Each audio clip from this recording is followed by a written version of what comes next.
Hey there, my name is Cam and also at Cam the Agent.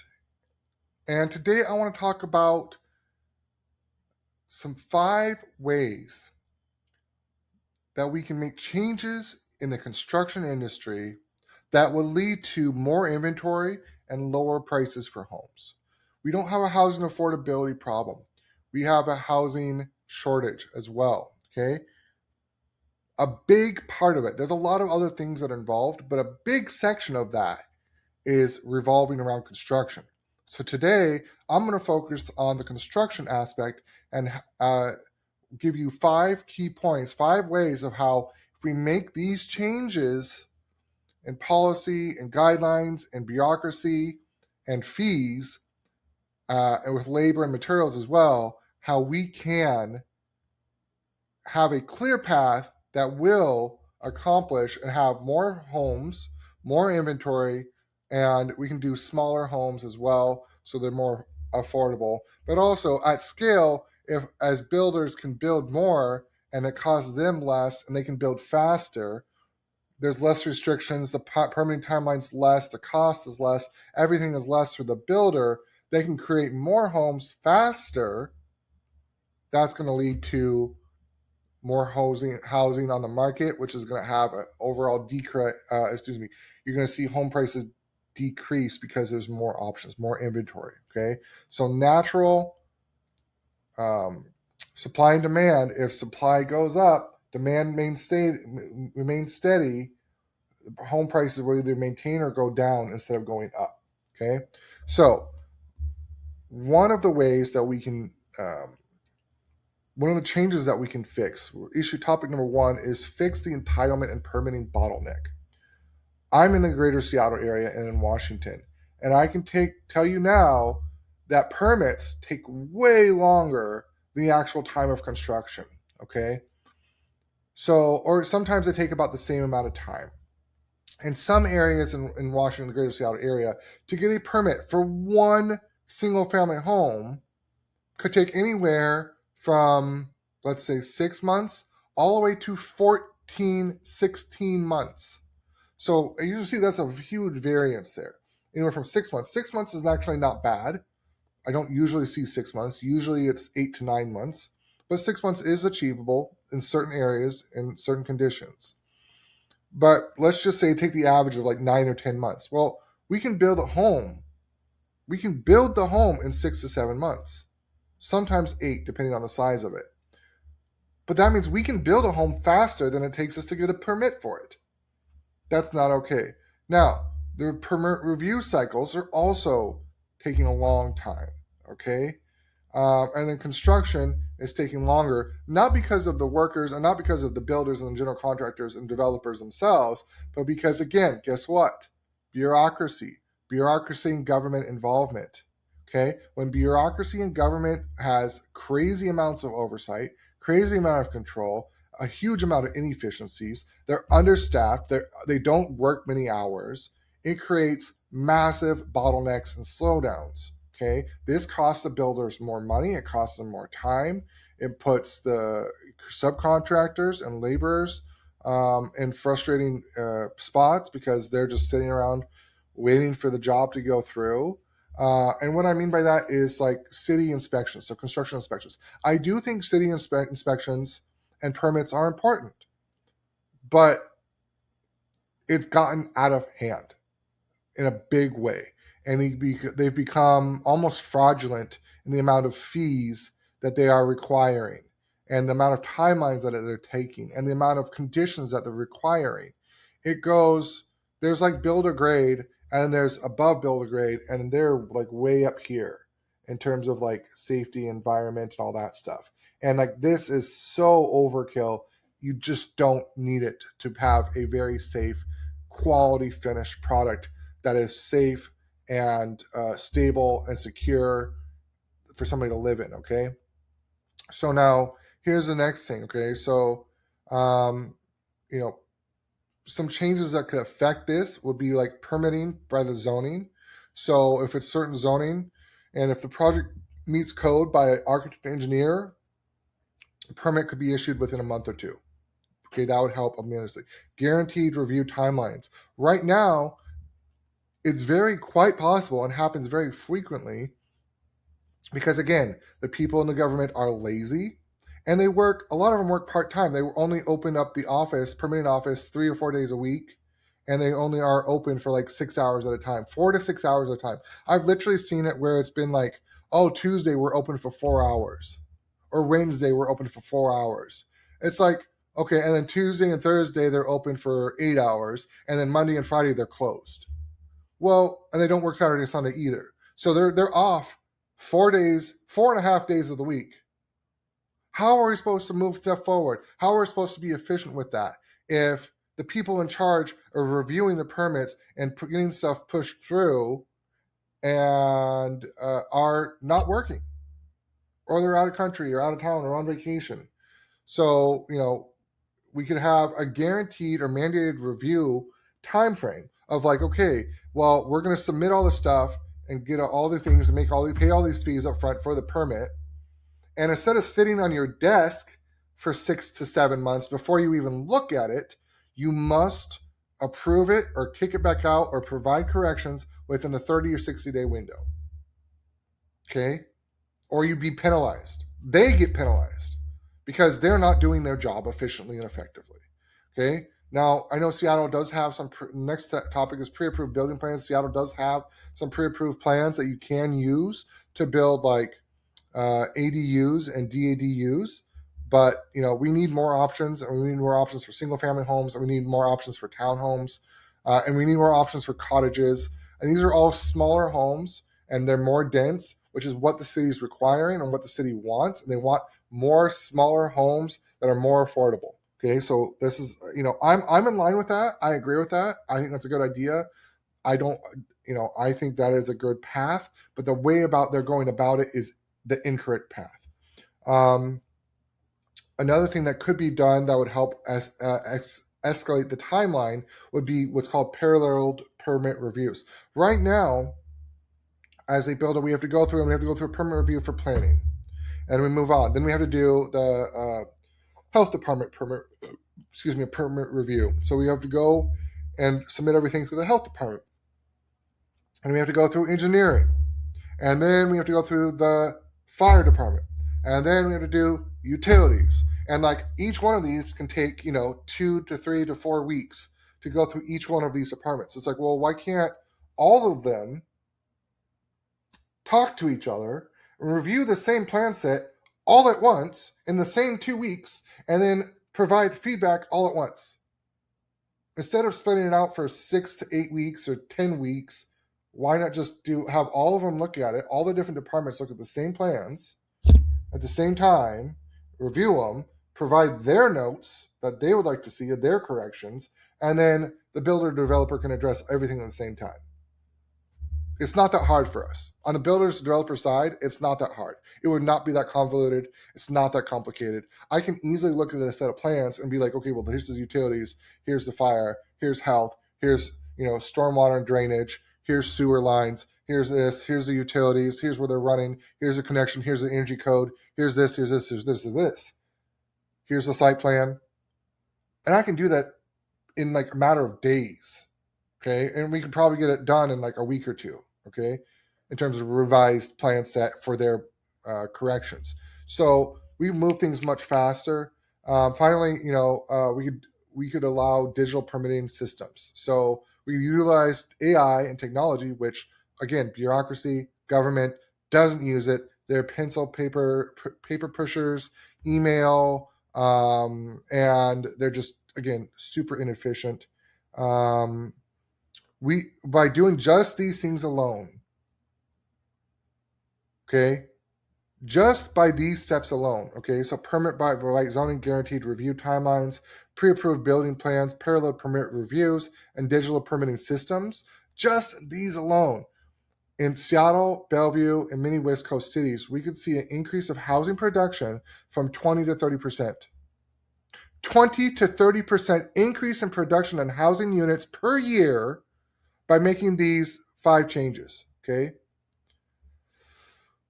I know it's a lot. Sorry, this is going to be a little bit longer video. Bear with me. This is important. The next major topic is allowing more density. So again, Seattle has started doing that. We have middle housing zoning laws, and they're typically like they're cheaper than a single family home. They're easier for builders to produce. It's easy for me to build cottages or townhomes. It's the same amount of time, and it's the same cost roughly. Maybe it's a little bit more expensive, but it's negligible. So we could do, more density, more middle housing. Again, more cottages, more townhomes. Do duplexes, triplexes, quadplexes. All of these would be better instead of these massive single family homes that are 3,600 square feet, 4,000 square feet, 5,000 square feet. If we stop building all of these massive homes, we could, increase the number of housing supply and make them cost less, and that would help production as well. Okay, that was a shorter one. Third major topic: industrialized commercial home construction. So this is like modular construction, manufacturing, modular homes, manufactured homes. Right now, they're pretty inefficient with the construction of those, and they also haven't figured out. They have figured out like the industrial um, manufacturing in terms of producing them, but in terms of like quality checks, materials, assembling them on site, getting civil engineering, and then shipping to the sites. Haven't quite figured that out yet. They are faster. They're typically lower labor costs. They are better at material waste. And some of them you could utilize 3D printed components and sections of the units. But again, we still have to figure out safety. We have to figure out civil engineering, placement on the lot, civil utilities, assembling them on site, and then shipping them and still making them affordable. Because right now, I can tell you, I can get a modular construction. I can get that shipped here, and by the time I assemble it, because I got to do the flooring, I got to marry the siding, I got to put in the roof rafters, and then I got to put the roof on it. I still got to have the foundation laid, and I got to have all the utilities on site. So by the time I do that and then pay for it and put it all together, it is faster, but it's not really that much cheaper. So it does cut down on timeline. Instead of being, 8 months of construction, maybe it cuts down to 3 months of construction, maybe 4 months of construction. You go, oh, well, that's a reduction of 50% in time. I'm like, yes, it is, but it costs the same or roughly the same. So, and you don't have as much of quality control. You kind of do. You have to go to the plant, work that out. But it is an option, and I think they are working on it, and it is getting better. So I'm excited for that field and that category of modular construction to be improved and implemented here soon. Um, and so that's one thing that could help as well. Issue number 4, labor shortages. So there is a massive shortage of workers in the trades. By that I mean carpentry, plumbing, electrical, HVAC, heavy equipment. There's fewer trade schools. There's fewer people attending trade schools. There's an aging workforce, so a lot of these trade workers, HVAC, plumbers, electricians, hardwood floor installers, all these carpenters, all these skilled trades are getting older, and there's a need for it, and they get paid really well. If you're an electrician or you're HVAC or you're a plumber, you can get paid very, very well. So, and you can be your own business, your own operator. There's a lot of good opportunity there. So when builders can earn more, they can pay trades more. So if you can cut down fees, bureaucracy, red tape, penalties by the government, more government oversight, more government inspections, and you can, lower the cost of materials, which is the next topic, and if there's more trade workers out there, we can usually pay the tradespeople more because we're not getting charged and penalized to build a home. Again, I think I said this, but right now, as a builder, the typical amount of fees and or penalties or just costs, bureaucracy, governmental fees that we have to pay to build a home is a fifth to a fourth of the cost to build a home, which is wild. Like, it's crazy. A fifth of a cost to build a home. So if a home costs $500,000 to build, like at my cost, not to sell, but to build, that means $100,000 is going towards architecture, engineering, permitting fees, MHA fees, then there's health and safety, fire department, utility connection is like $30K. I mean, you have all, and these are all, and then permits are like $25,000 to $34,000. Okay, that's over $100,000 or close to, just right there between the utilities and the permits. That's like $60,000, and then again you have the architect's engineering, that could be another $25,000. So that's what, $85,000. Okay, that's between all the fees and the craziness. That's close to, again, close to a fifth of the total cost to build a home are in fees and bureaucracy. Okay, the fifth topic is reducing construction costs. So materials and financing. So right now, there's a big, volatility on lumber. The interest rates are crazy high for construction loans. And there's also like environmental impact fees and MHA fees, built green fees, infrastructure fees, impact fees, permit fees, utility hookup fees. I just said, and again, this is reiterating what I just said. It can be $100,000 plus before construction even begins. Okay, so how do we do that? Well, we need to reduce or defer impact fees, get rid of that. We need to have tax incentives for starter homes, allow smaller lot sizes, government-backed construction loans, or lower construction fees, and lower rates for constructions. So again, these amount of fees, again, fees, utility hookups, design and engineering.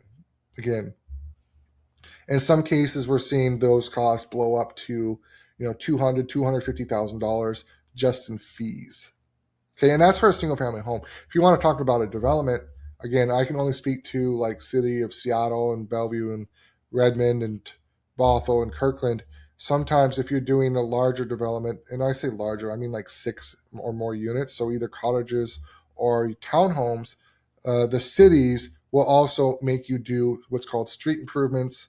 Street improvements could be stormwater, redoing the city sewer lines, the city electrical lines, burying power lines that are on poles. So burying all of those for a block or two in either direction of your site, redoing the sidewalk, the curb and gutter, installing fire hydrants, installing manholes for the sewer line.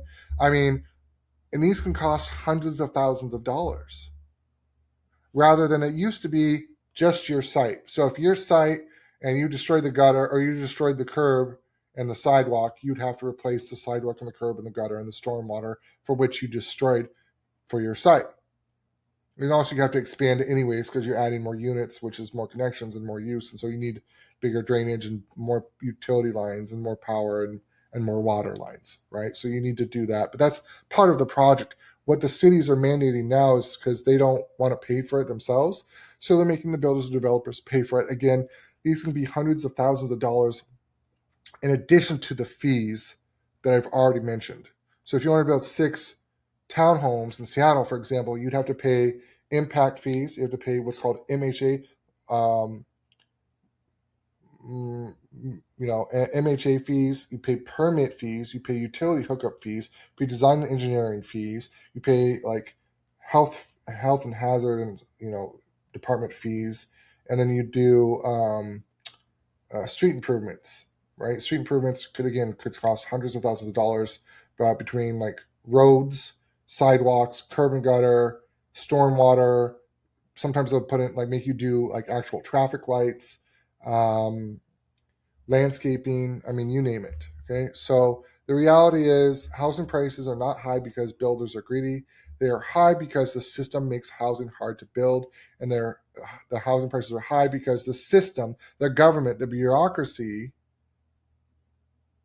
charges the builders and the developers massively in order to build, almost like a penalty.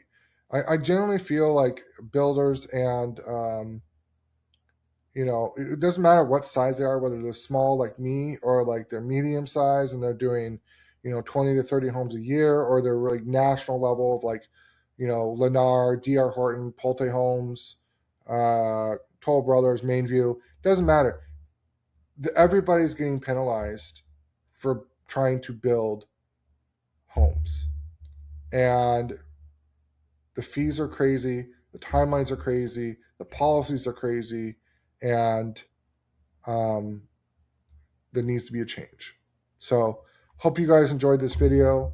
If you have any questions, feel free to leave a comment below. Make sure to like and subscribe, and keep an eye out for more videos.